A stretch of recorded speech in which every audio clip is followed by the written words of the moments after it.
Eu não vou ter, gente, tempo para fazer um breakzinho aqui, porque eu já vou direto para o nosso segundo painel. A gente quer ter um compromisso aqui com a agenda de todos e todas que estão com a gente hoje. Tô de olho nos comentários do chat. Muito obrigada pela participação, Danilo, Kézia, Rafael, Juliana, Elisa, enfim, tô de olho aqui em vocês. Mas vamos lá, a gente tem um segundo painel que eu vou ter mais 3 convidados. A gente vai falar sobre transformação dos negócios e a gente vai explorar métodos para alinhar a gestão do desenvolvimento sustentável nas dimensões econômica, ambiental, social, cultural e de governança, obviamente. Então, eu tenho a honra de moderar este painel com a Isabela Godoy, sócia da Rise Ventures. Oi, Isa, tudo bem? Oi, Gabi, tudo bem? E você? Bom dia. Bom dia, te chamei no susto aí, né? Mas você não fez que nem eu, né, Isa? Eu comecei o evento aqui com o microfone só para, né, aquela coisa que a gente fez muito Na na pandemia. dúvida. Sim. Claudinei Elias, CEO da Ambipar ESG. Oi, Claudinei. Oi, bom dia, pessoal. Prazer enorme estar aqui novamente, Gabi. Bom dia, seja muito bem-vindo. E a Miriam Coden, CEO da Nortus. Oi, Miriam. Bom dia, tudo bem? Bom dia. Tudo bem, eu tô animadíssima aqui para esse papo. Se eu estiver berrando no ouvido de vocês, vocês me avisam, tá? Porque eu começo a conversar com as pessoas, eu fico muito animada. Então, a gente está aqui falando sobre a urgência da gente repensar o capitalismo como a gente conhece até agora. Então, eu quero começar esse painel pedindo, obviamente, para vocês se apresentarem, rapidamente apresentarem as organizações que vocês representam aqui hoje, mas eu já queria emendar numa pergunta, tá? Para a gente aquecer os motores. Como a gente está falando de transformação, eu queria saber em que momento vocês passaram por essa transformação de sair de uma visão de capitalismo de shareholders para acreditar ou para, enfim, seguir aí aquilo que a gente comenta aqui sobre o capitalismo de stakeholders. Vou começar com vocês. Boa, obrigada, Gabi. Muito feliz de estar aqui.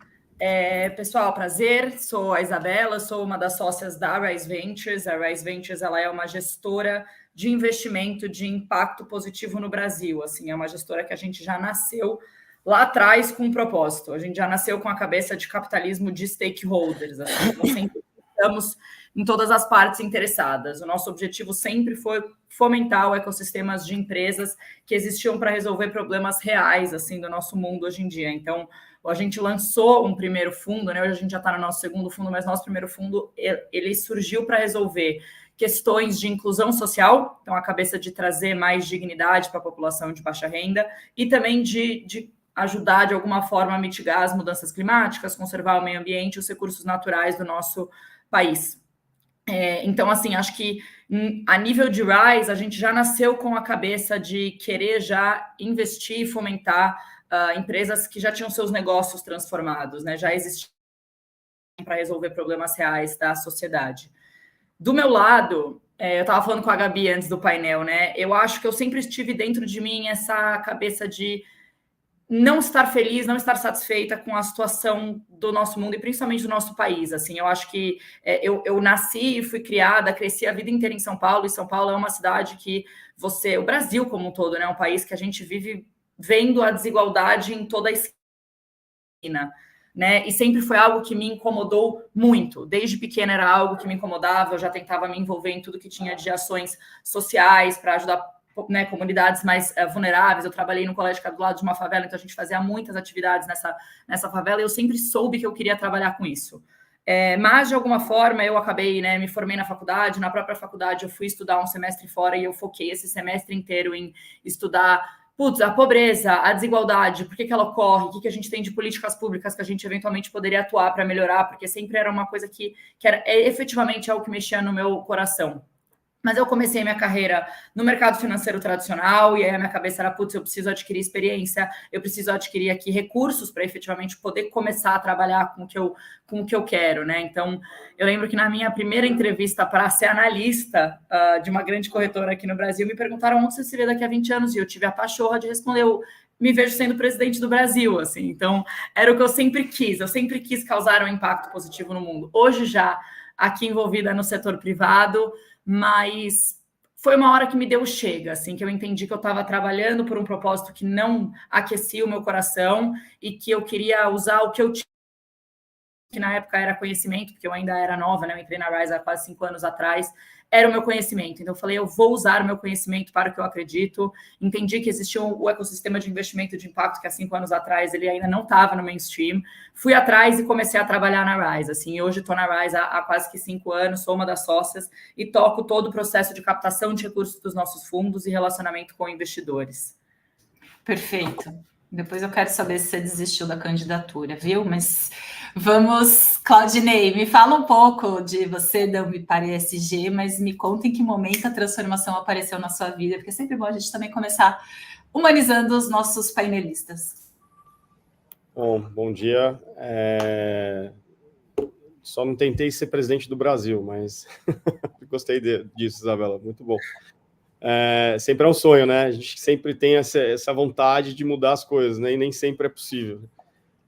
Bom, primeiro, falando um pouquinho sobre... Bom, a gente passou agora, recentemente, no ano passado, aí por um M&A da Bravo, né? Acho que muita gente que talvez esteja aqui conhece a gente muito mais como Bravo, e hoje a gente está no Grupo Ambipar,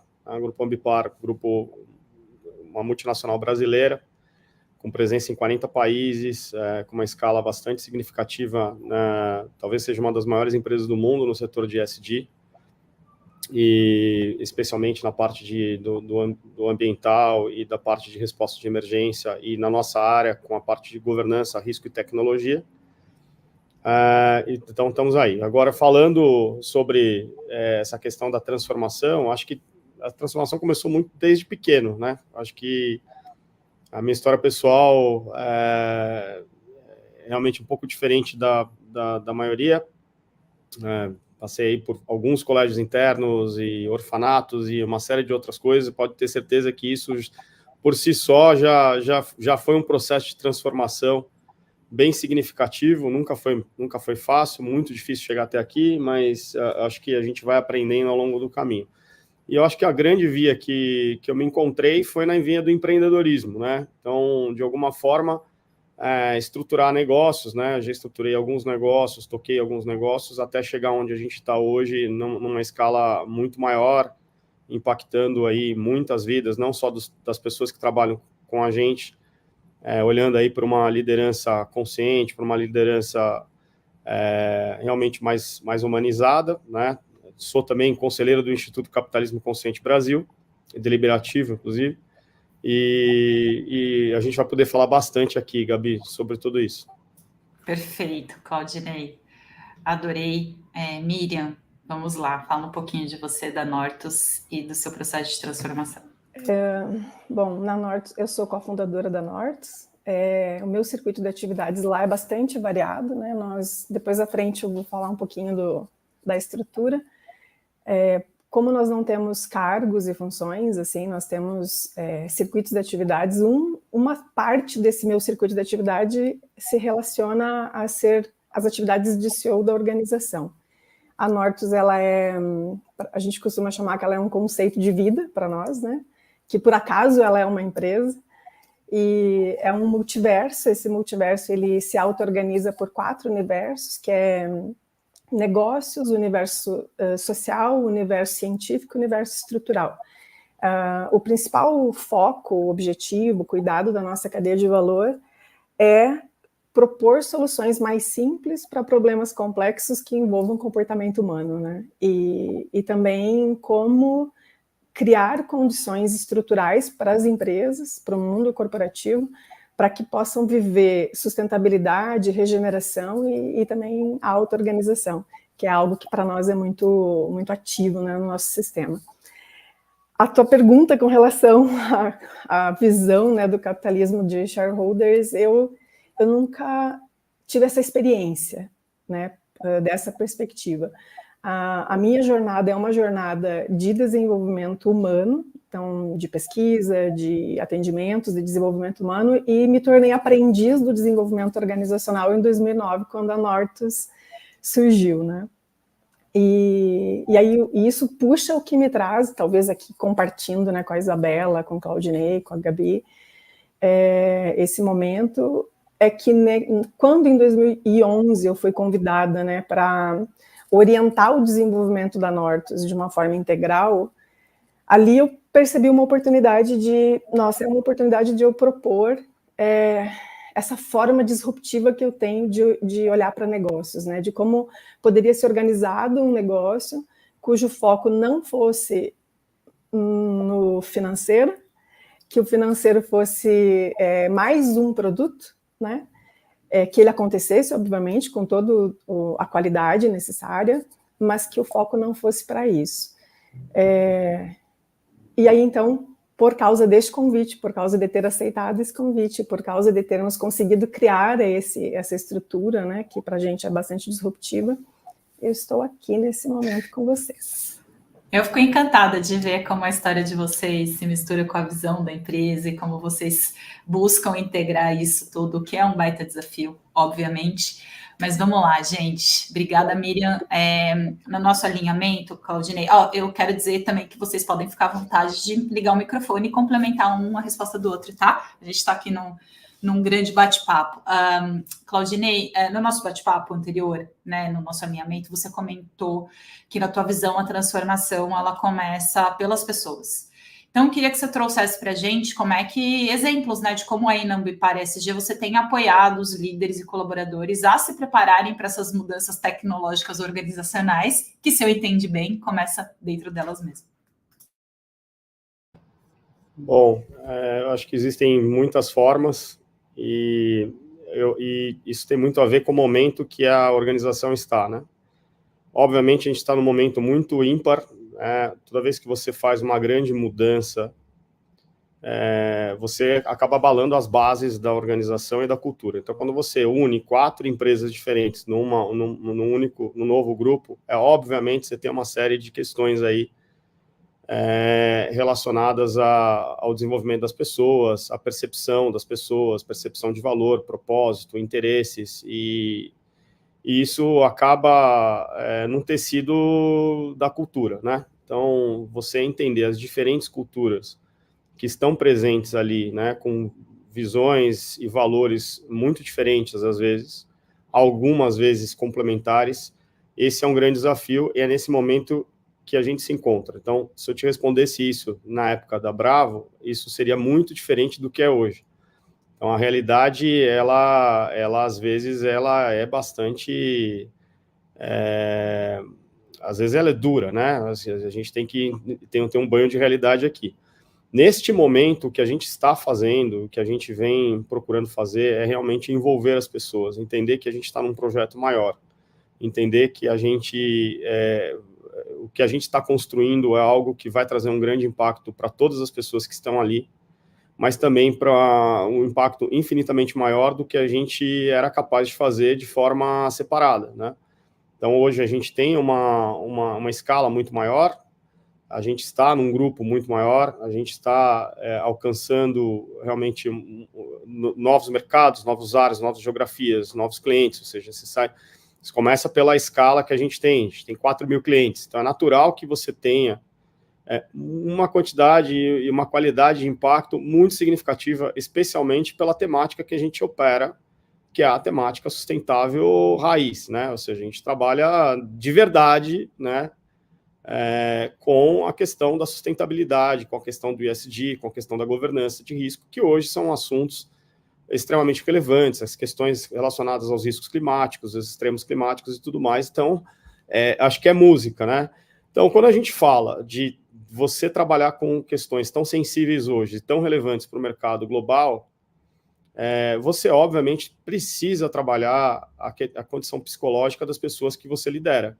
Eu costumo dizer que quem não lidera bem a si mesmo não consegue liderar ninguém. Se você não te conhece, se você não se conhece, você não vai conseguir realmente liderar um grupo de pessoas significativo. O que a gente tem feito nesse momento desafios, né? São provocações, né? Tirar as pessoas de uma zona de conforto que às vezes é existente, né? Então, olhando com uma visão, sem nenhuma dúvida, de stakeholder, não uma visão de shareholder, apesar de eu ser sócio e CEO da companhia, a gente pensa muito numa liderança realmente consciente, olhando para as pessoas, preocupado com as pessoas e tudo mais, mas a gente está dentro de um mercado, né?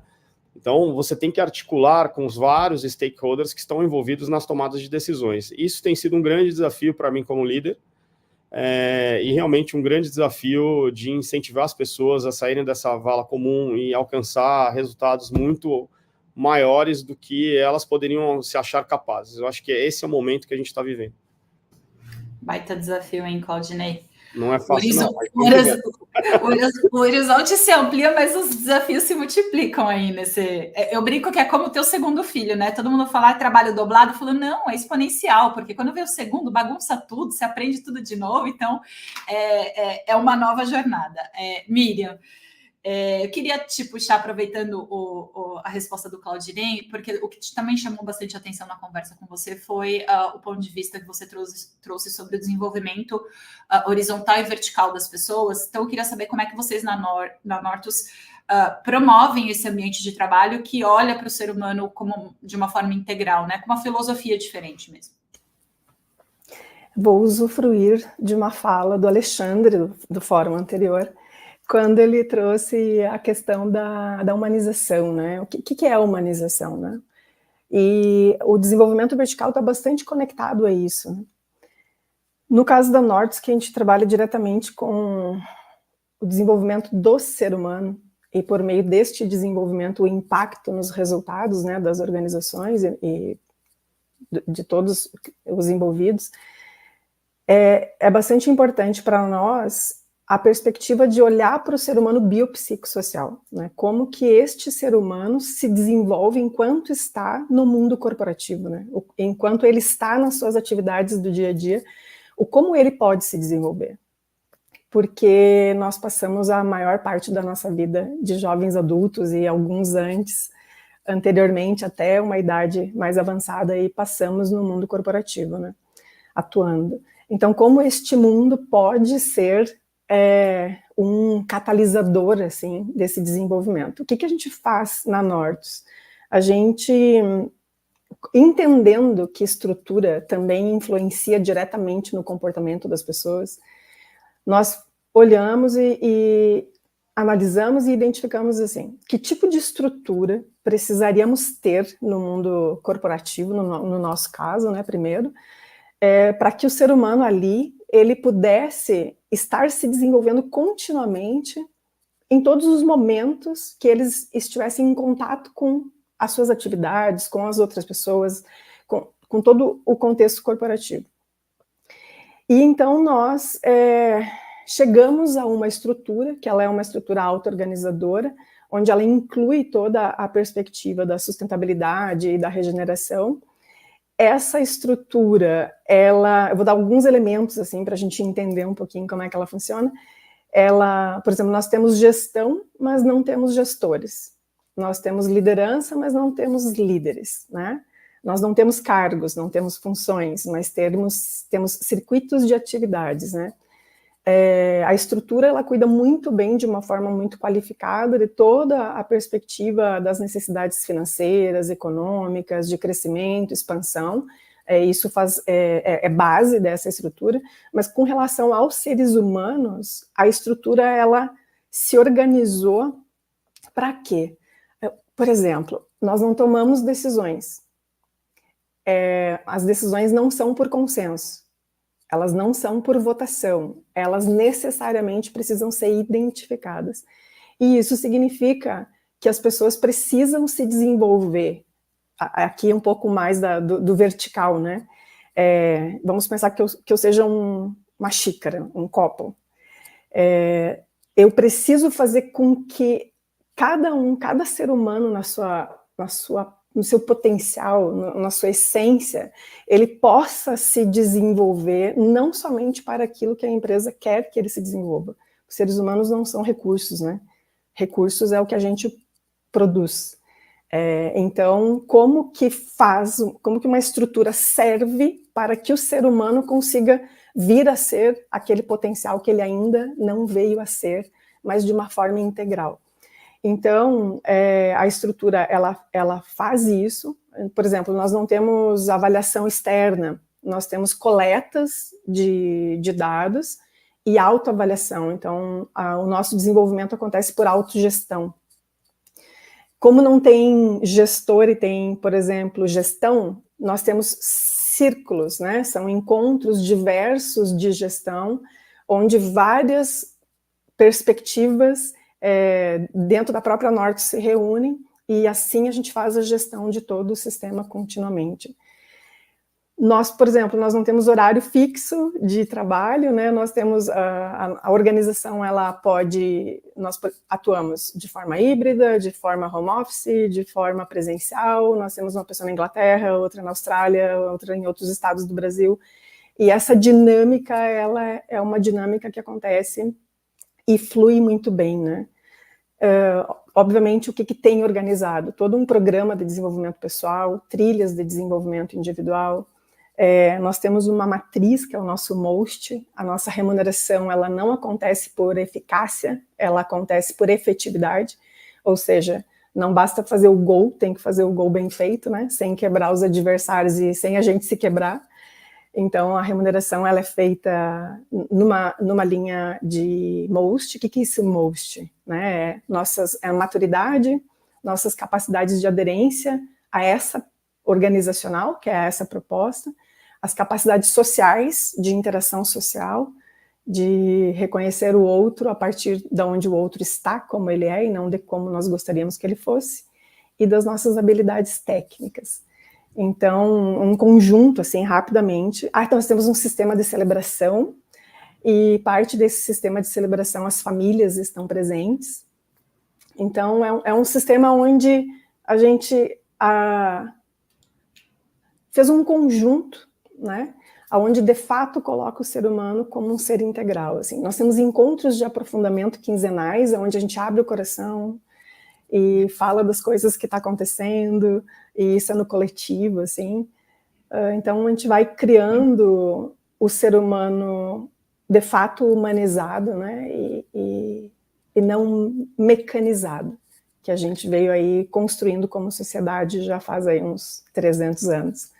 Então, eu acho que esse traz bons exemplos práticos, né, Miriam, de como, do nível de, às vezes, detalhe que tem que se cuidar para que isso saia do discurso e seja prática. Sim. E seja incorporado na cultura da organização. Imagino que leva um tempo, né, para quem entra na Norte assimilar todas essas questões, mas depois de se perceber que, de fato, as pessoas estão sendo cuidadas integralmente, acho que certamente faz bastante diferença. Tenho mais curiosidades, mas eu vou passar a palavra para a Isa, que... Olha, eu na intimidade aqui, né, Isabela? Tipo, já incorporei. Na Rise, me chamou muita atenção. Eu já tive com muita gente que é do mesmo mundo que vocês, né? A Rise, você falou de como ela já nasce diferente, já nasce com esse propósito, mas a gente sabe que tem um processo que é super importante quando a gente está falando de investimento, que é o processo de diligência, né? De você apurar a documentação, olhar todos os balanços, enfim, aí você vai poder navegar melhor do que eu. Mas que na Rise vocês têm um cuidado especial nesse processo de diligência para olhar o comportamento humano, né? De como é que você, por exemplo, no papel do CEO, do C-Level, dos founders, como é que vocês fazem esse processo de diligência, não só olhando o documento, mas olhando o ser humano, que é quem vai estar ali com vocês no dia a dia, nessa parceria. Exatamente, assim, eu acho que isso vai muito em linha com tudo que a Miriam e o Claudinei falaram, né, que são as pessoas que vão fazer essa transformação, que vão fazer com que a transformação ela seja perene, né. Uma vez que a Rise, a gente investe, o nosso investimento ele é de longo prazo. Então, uma vez que a gente investe numa companhia, a gente vai ficar sócio dessa companhia por 5 a 10 anos. E todo mundo sabe que as pessoas têm um papel muito importante no crescimento de uma companhia. Então, se a Rise fosse uma gestora que estivesse atrás só de retorno financeiro, já seria muito importante a gente entender como que esses fundadores, como que esse time de C-Level se comporta, porque de alguma forma é isso que vai se transformar nessa cultura, né? Que no caso da Nortus, para mim, tem uma cultura muito, muito forte, que leva as pessoas para os objetivos da companhia, que permite que a companhia tenha todas essas coisas diferentonas, vamos dizer assim, né? É a cultura que vai levar para outro lugar. E quando a gente fala de transformação dos negócios, então a Rise ela quer ter empresas que elas cresçam ao mesmo tempo em que elas geram impacto positivo no mundo, né? Então tem toda uma intencionalidade que precisa ser clara. E a gente, como gestora, a gente pensa em 3 pilares principais que são necessários para o sucesso dos negócios. São pessoas, propósito e capital. Então, o capital, ele vai viabilizar o meu propósito. Então, uma empresa, ela só vai fazer parte do meu portfólio se ela tiver o propósito muito claro, e eu vou dar o dinheiro para ela para que esse propósito possa ser mais escalável, né? Para que a empresa cresça e o impacto positivo dela efetivamente tenha uma escala, uma profundidade maior. Mas quem vai fazer a mágica acontecer no final do dia, que vai transformar o capital efetivamente num propósito maior, com mais escala, são as pessoas que estão dentro dessa instituição. Então, a transformação ela vai começar e ela tem uma perenidade dependendo das pessoas que estão lá. E é por isso que a gente entra em tanta profundidade no perfil e no comportamento dos fundadores e do C-Level, né? Então, a gente internamente, a gente tem um perfil de cultura que é forte, assim, e a gente busca isso na seleção das empresas nas quais vão ser nossas sócias durante aí 5, 10 anos, né? Então, a gente tenta tangibilizar um pouco o que são esses elementos tão importantes que são core para a gente na seleção das companhias, porque a gente sabe que tem um trabalho de construção em volta da cultura, desse propósito, do objetivo alinhado, e aí a gente vai tirar várias práticas, rotinas, governanças que vão ajudar a gente a fazer com que esse propósito seja perene. Então, é quase que quando a gente está no processo de diligência, a nossa cabeça é, cara, vamos aproveitar os dias de sol que a gente está aqui para organizar a parte boa, mas também aproveitar para organizar a parte ruim, porque a gente sabe que quando vier um dia de chuva, tudo tem que estar alinhado. A gente tem que garantir que a gente está discutindo e tentando resolver um problema, uma situação com a cabeça de um propósito comum. E aí, durante o processo de diligência, a gente olha algumas coisas, né? Então, a primeira, que é a intencionalidade do time e dos seus fundadores. Até uma parte aqui da própria diligência de impacto, né? Que, cara, esse fundador, ele está fundando essa empresa porque ele quer resolver esse problema. Então, tem um fundador dentro de uma das empresas do nosso portfólio que fundou uma empresa de educação que ele tem a missão pessoal, profissional dele de resolver o problema da educação básica no Brasil. Tem uma intencionalidade clara. Ele fundou a empresa para resolver esse problema. Não é que qualquer tipo de oportunidade que o mercado mudar, ele vai mudar o core business dessa companhia e vai pensar apenas no retorno. Mas a gente também analisa alguns outros pontos que são muito relevantes. Então, qual que é a ambição desses caras para o crescimento do negócio? Para escalar esse propósito? Qual que é a abertura que eles têm para poder ajustar uma rota? Dado que a gente vai estar numa relação societária que é difícil.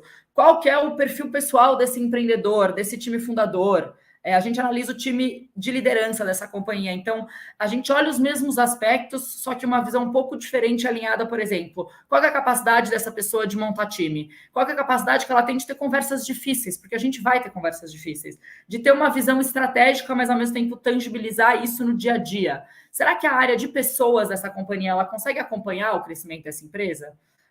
Então, a gente até olha como é a área de pessoas dessa companhia. Eles vão conseguir construir e manter uma cultura forte.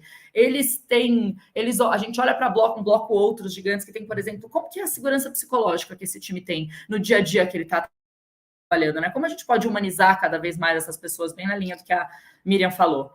E aí, nesse sentido, assim, a gente já não seguiu em processos de diligência com empresas que tinham uma tese excelente, porque na primeira conversa com os fundadores, a gente viu que, o time estava distante em termos de capacidade técnica, ou, não tinha uma intencionalidade clara, o cara criou aquele negócio porque ele viu uma oportunidade de mercado, mas a qualquer momento ele vai mudar a rota daquele negócio. A gente tem um time que tem uma capacidade de execução que vai conseguir seguir a velocidade de crescimento que a gente, como um fundo de investimento, exige. Então, assim, a gente sabe que todo mundo tem seus gaps, que todo mundo tem seus comportamentos, que no high eles agem de uma forma, no low eles agem de outra, mas eu preciso identificar e me preparar para lidar de forma personalizada com cada um desses fundadores que são pessoas, têm suas questões, seus traumas, todos diferentes, assim. E aí, uma vez que a gente entra, a gente tem bastante ingerência também, eu vou entrar isso mais para frente, mas o que ajuda também a fomentar a construção dessa cultura, dessas práticas, dessa governança de ESG, pensando no propósito da companhia também. Muito legal, Isa. Achei bem curioso esse processo. Claudinei, acho que o grande tema aqui do nosso painel é transformação, e tem uma questão que já era urgente, né? Mas a gente vem falando mais sobre riscos climáticos, as questões net zero, e você mencionou para a gente a importância de ter uma visão holística para olhar para essas questões. E eu queria a tua ajuda para a gente trazer para a nossa audiência, na sua visão, quais são os desafios que as empresas enfrentam ao implementar planos net zero, e acho que quando a gente vai dividindo os grandes desafios das organizações, e como esse tem sido cada vez mais comentado, infelizmente até por questões que estão acontecendo no Brasil e no mundo, questões de clima, para você trazer, né, quais são os desafios que as empresas, clientes de vocês têm enfrentado à frente desse tema.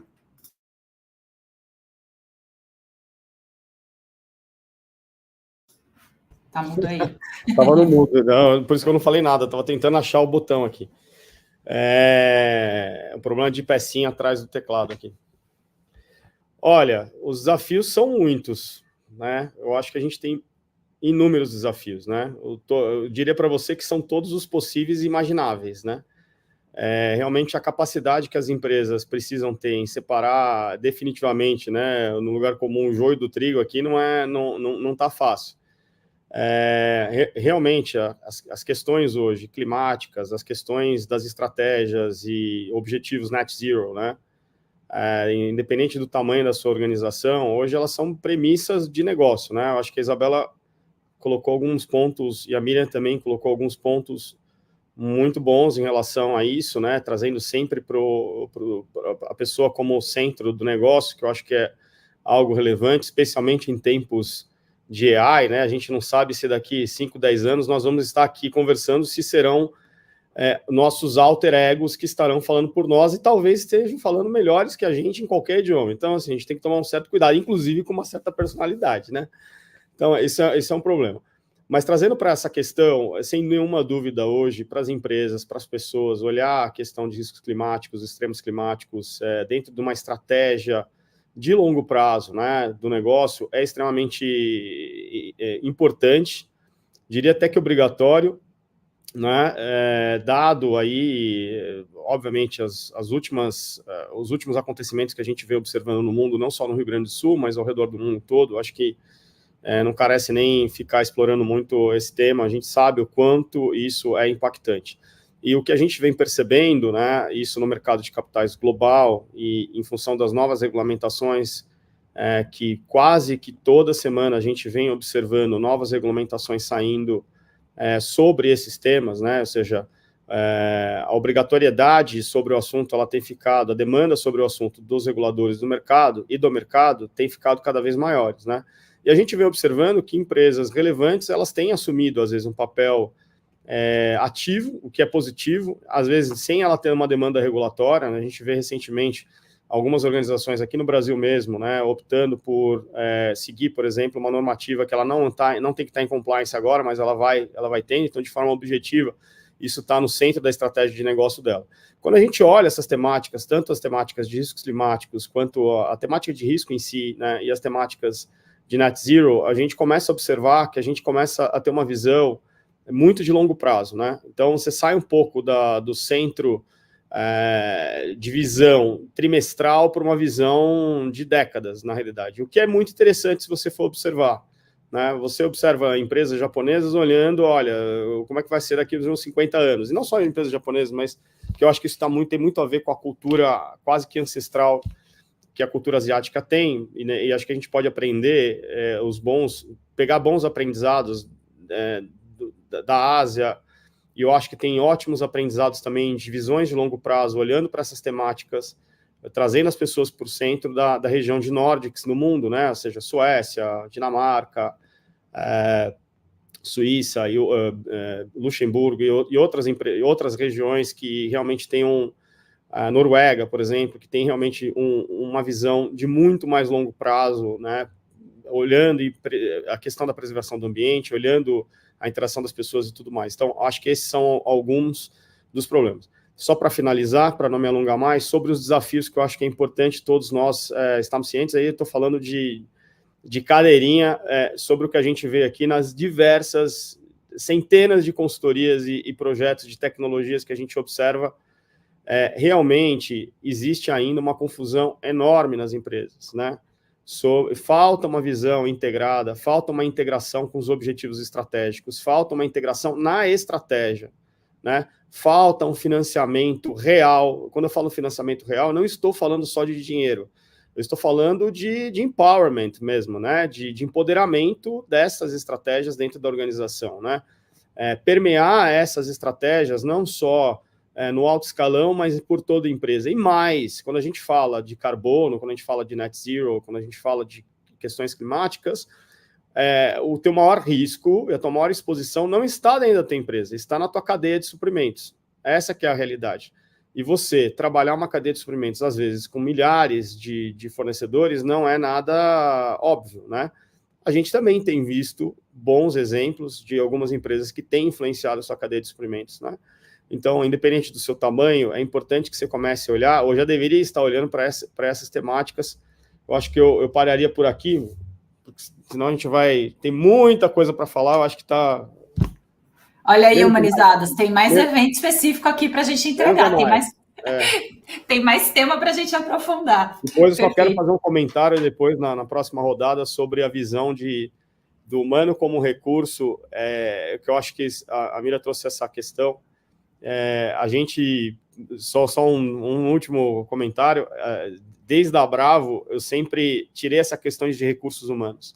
A área de recursos humanos, eu acho uma coisa horrível, assim como eu acho uma coisa horrível, eu já tive em várias, a gente tem muitos clientes grandes, e daí a gente vai discutir contratos, e daí a gente vê lá que a hora de serviço é a hora homem. E daí um dia eu cheguei numa dessas empresas muito grandes e falei assim, por que vocês estão falando hora homem? Pode ser hora mulher, hora qualquer gênero, né? Eu acho que poderia ser uma hora pessoa, a gente poderia mudar isso. Mas o sistema, o SAP, não dá, não sei o quê. Eu falei assim, tudo bem, então assim, a gente precisa mudar um pouco dessa consciência. E aí eu acho que a gente poderia falar um pouquinho dessa questão, por que não recursos, né? A gente adotou como desenvolvimento humano e organizacional, que eu acho que é muito mais adequado para o momento que a gente vive. Perfeito, acho que tem mais questões para a gente discutir. Eu estou gostando também, gente, preciso ressaltar da interação da nossa audiência, não só aqui com o conteúdo de vocês, mas entre eles, tá? Tá rolando indicações de livro, autores, eu tô achando ótimo. Olha aí, ó, falando o nome de pesquisadores, então eu tô achando ótimo, troquem mesmo entre vocês, estamos aqui para isso. E como o Claudinei falou de visão integrada, Miriam, a gente queria abordar como é que a Nortus integra a cultura organizacional, mas especificamente como estratégia para promover a sustentabilidade. Acho que esse é o ponto que a gente pode descer um pouquinho mais para trazer exemplos para a nossa audiência. Como que a gente faz isso? Muito bem. Essa cultura que a gente... primeiro nós nos organizamos a estrutura para poder cultivar. É como se fosse assim, como que se prepara o terreno, né? Porque o terreno, ele precisa estar muito bem preparado para determinada cultura que se quer cultivar no dia a dia. Então, o que eu comentei antes de como é a nossa estrutura, a gente pode pensar que ela é como se fosse o terreno, com todos os nutrientes, com tudo que a gente precisa ter para poder vir a cultivar, seja a sustentabilidade, seja o que nós quisermos aí, mas aqui nós estamos falando da perspectiva da sustentabilidade. Então, como que a gente faz? Primeiro, como é que a gente faz essa integração? Tudo que a gente propõe nas soluções para fora, de qualquer um desses universos que nós temos, primeiro nós vivenciamos. Então, é muito forte para a gente necessariamente precisarmos estar apropriados daquilo que estamos dizendo para os outros fazerem. Porque se a gente diz assim, que a gestão precisa ser, vou usar aqui os termos que nós estamos conversando aqui, que a empresa precisa ter uma mentalidade mais sustentável, que os gestores precisam saber, conhecer, entender humanização, precisam ser mais humanizados, humanizáveis e humanizadores, né? O que isso... Nós não podemos falar da boca para fora. Então, uma coisa para nós, a nossa cultura, é assim, a gente precisa viver isso. Como eu ser mais humanizável? Miriam. Como eu, na minha linguagem, ser humanizadora? O que significa isso quando o outro que eu tenho na minha frente é o outro que ele é e não aquele que eu gostaria que ele fosse? né? Então, a nossa cultura é, primeiro, todas as bases do que a gente propõe nas soluções, nós vivemos primeiro internamente. Isso faz com que a gente cultive uma mentalidade internamente, que é essa mentalidade, eu vou falar a palavra complexo, mas não no complexo aqui no difícil, tá? É o complexo nesse que conjunta, que conjectura, que reúne isso tudo, que integra isso, tudo que nós estamos falando, né? Base econômica, social, ecológica, toda essa saúde que a gente precisa na perspectiva da sustentabilidade. Então, a gente tem uma ação contínua, né? Se eu fosse dizer assim, qual é a nossa base com relação à estratégia? É continuamente estar buscando soluções melhores para problemas atuais, contemporâneos, de perspectiva do que envolve comportamento humano ou as transições das corporações, né, que elas precisam viver. A nossa integração está no nosso cultivo da nossa mentalidade contínua dessa integração. A cultura, ela faz isso, ela faz a gente se integrar a isso, ela faz a gente pensar isso, mas não só na empresa. Faz pensar com os nossos relacionamentos, com os filhos, por isso que eu falei no início que é um conceito de vida, né? Porque a gente acaba levando para o dia a dia e levando para os nossos outros grupos sociais essa perspectiva. Então, a nossa integração, ela é um pouquinho de alicerce, assim, né? Que é o que impacta depois diretamente no que a gente propõe para o mundo, seja pelo universo social, ou científico, ou até mesmo negócios. Eu gosto muito, Miriam, de ouvir vocês falarem, e eu sempre tive essa questão de ouvir as pessoas falarem, né, de fazer perguntas e ouvir. E eu gosto quando as palavras são atípicas, né? Vocês vão trazendo elementos que são atípicos na discussão normal das organizações, e eu acho que isso, a linguagem, ela tem muito poder, né? E toda vez que vocês trazem essa linguagem diferente, falando de humanização, enfim, eu acho que isso já por si só é um símbolo importante para a gente espalhar por aí aquilo que a gente acredita, que obviamente vocês acreditam em comum. Gente, a gente vai entrar daqui a pouquinho nos últimos 10 minutos do nosso painel, então eu preciso fazer uma pergunta para a Isa, porque ela levantou a bola e a gente não pode deixar de entregar, Isa. Quando você falou de como vocês fazem avaliação de comportamentos éticos e valores crucial, você pode trazer para a gente um caso onde essa avaliação aí na Rise, ela fez realmente a diferença, que tenha sido muito significativa no sucesso de um investimento de vocês? Gabi, a gente teve casos, eu consigo pensar em casos que impactaram positivamente ou impactaram negativamente, mas eu infelizmente não posso abrir. Peço desculpa. Só aqui entre a gente. Mas, cara, o que eu posso dizer... Só nós 4 na sala. O que eu posso dizer é que teve muita empresa com tese excelente, com potencial de impacto excelente, e por a gente, nas primeiras conversas, sentir que, putz, para a Rise é assim, a ética é 1 ou 0. Qualquer coisa nesse meio, para mim, já tende para o 0. Então, qualquer indício que eu tenha de valores que não estão de acordo com o nosso, com qualquer tipo de falta de ética que a gente identifica, não tem conversa. Eu fico batendo, conversando para entender um pouco mais o modelo de negócio, seus diferenciais, a questão aqui do financeiro, da perspectiva de crescimento, mas o tema de pessoas, de éticas e valores é indiscutível, assim. Então, é isso que eu posso dizer.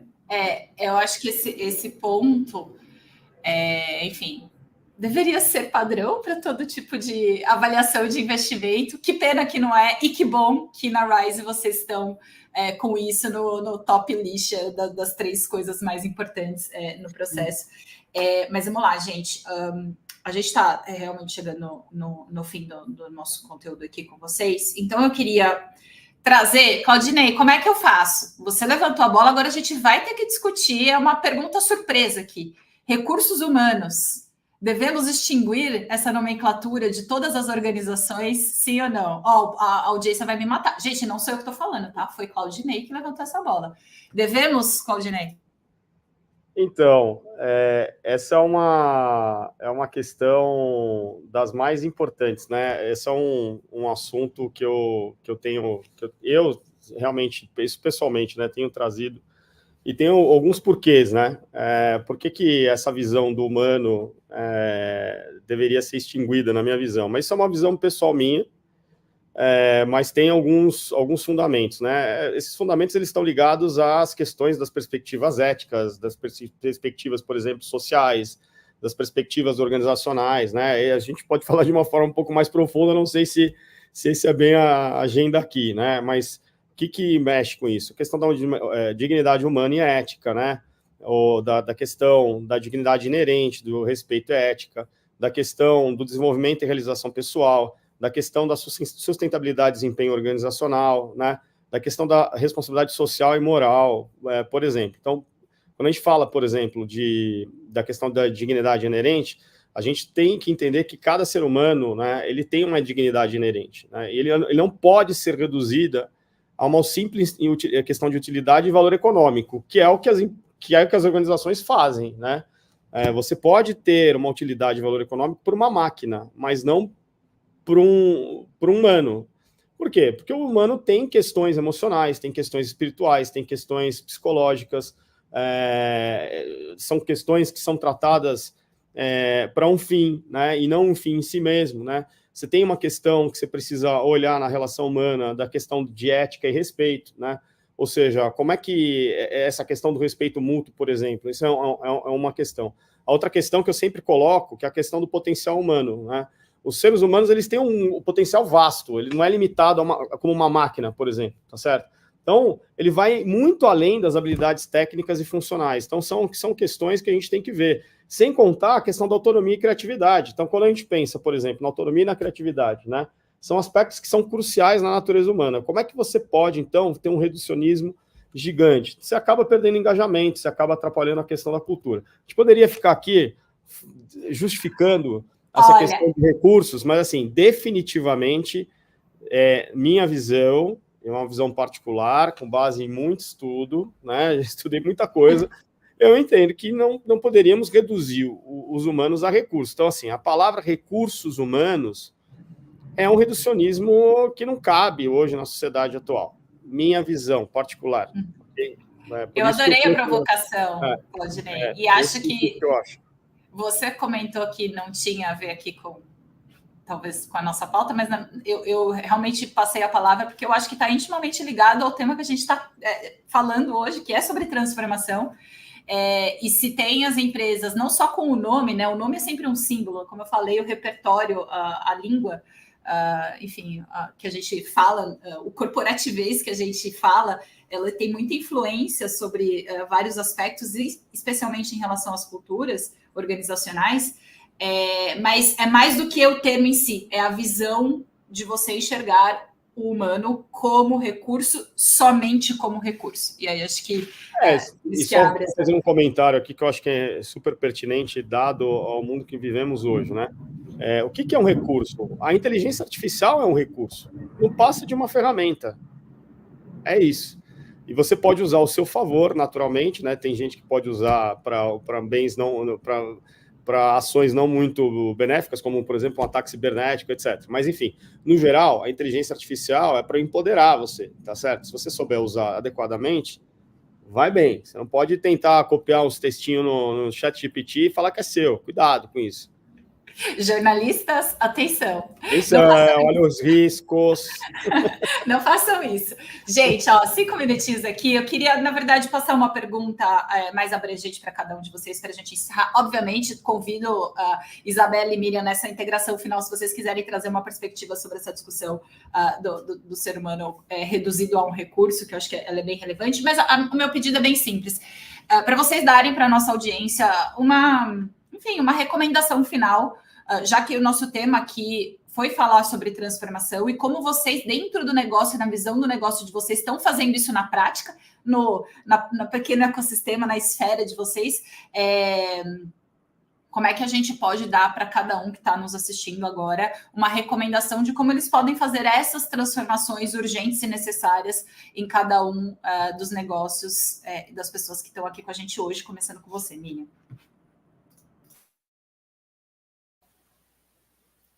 Eu vou falar e vou incluir o que o Claudinei falou. Ninguém disse para ele puxar esse assunto. Agora eu vou ter que incluir na minha colocação aqui também. O que eu diria? Eu diria que qualquer transformação, a própria palavra transformação, quando eu li o nome desse painel, transformação nos negócios, eu digo assim, só transformação já dá para a gente falar algumas horas, né, do que implica, está implicado aí em transformar algo, né. Dizer assim, que todas as pessoas, quando postas numa condição adequada de transformação, ela se sentirá atraída por isso, né? Porque isso faz parte do humano em cada pessoa. Se eu tratar as pessoas como um recurso, que é a perspectiva de um modelo operacional mecanicista, e não está errado, não estou fazendo um julgamento sobre esse modelo, mas algo que nós aprendemos aí por mais de 300 anos, isso é muito arraigado, inclusive, no nosso sistema nervoso, nos nossos neurônios, nas nossas redes neurais. Então, eu diria que incluir nas pautas temas para que a gente comece a conhecer, a conversar mais a respeito. Porque se a gente não conhecer, cada pessoa ela vai reduzir aquilo que ela conhece. Então, como que a gente faz determinadas pautas se tornarem coletivas, se tornarem simpáticas, se tornarem gostáveis, né? Como que a gente faz isso sem obrigar as pessoas a fazerem? Porque a obrigação, ela traz uma linguagem que remete ao modelo operacional que justamente a gente quer mudar, de uma mecanização para uma humanização. Então, eu diria assim, começa trazendo pautas, instigando a curiosidade e não o medo, né? Então, como que a gente faz isso? E isso é possível fazer em qualquer lugar. Então, isso também gradativamente vai transformando a mentalidade das pessoas e do conjunto, e vai deixando o conjunto mais inteligente, e por causa disso, os indivíduos também mais inteligentes de uma forma integral. De uma forma simples, eu diria, vamos começar por aí. Obrigada, Mia.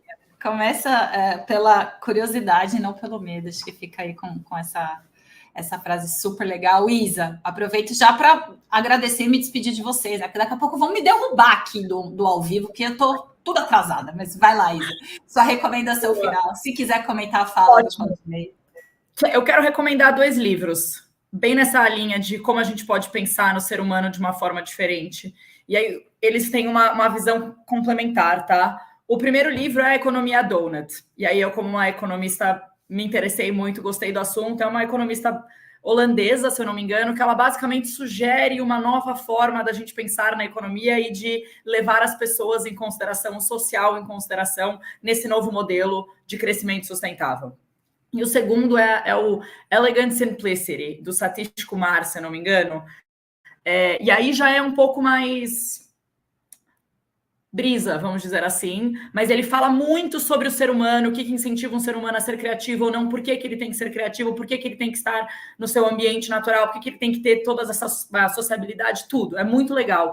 E tem te traz uma transformação no modo de pensar. Então, recomendo esses 2 livros. E sobre a sua pergunta, Gabi, eu acho que eu vou muito na linha da Miriam. Assim, eu acho que a gente na Rise aprendeu por experiência própria que não dá para obrigar, você tem que incentivar, você tem que envolver as pessoas, né? Então, a gente no começo de Rise, a gente investia em empresas muito menores, a gente tinha participações societárias muito maiores e por isso a gente entrava muito hands-on no dia a dia, assim, a gente atuava quase que como um executivo alocado na companhia. A gente ia lá, a gente definia os planos de SD, de impacto, de crescimento, tentava já, nós como pessoas dentro da companhia, mostrar como que é a cultura, como a gente queria que as coisas fossem feitas, né? Qual é a melhor forma das coisas serem feitas pensando em impacto, pensando em SD. Mas a gente entendeu que isso não era escalável, assim. A transformação ela tem que ser de dentro da companhia. A partir do momento que a gente começava a retirar os nossos times da companhia, a gente entendia que as iniciativas acabavam se perdendo.